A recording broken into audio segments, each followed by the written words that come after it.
Hey guys, today we are demonstrating how to properly do your bird dog exercises. So, bird dogs will be performed on all fours.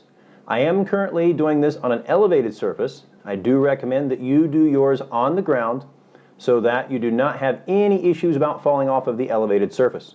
So, once you are on all fours, you can put either a pillow or a towel underneath your knees if the floor is too hard. Then you'll simply put out your opposite leg and your opposite arm. Hold those out for 10 seconds, and then you're going to switch.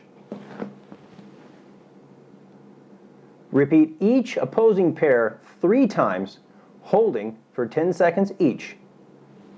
You can have your head up or down. Either is okay.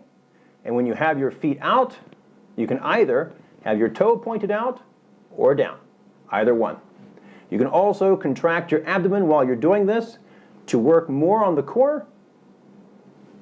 And remember to hold out each pair for 10 seconds, 3 times each.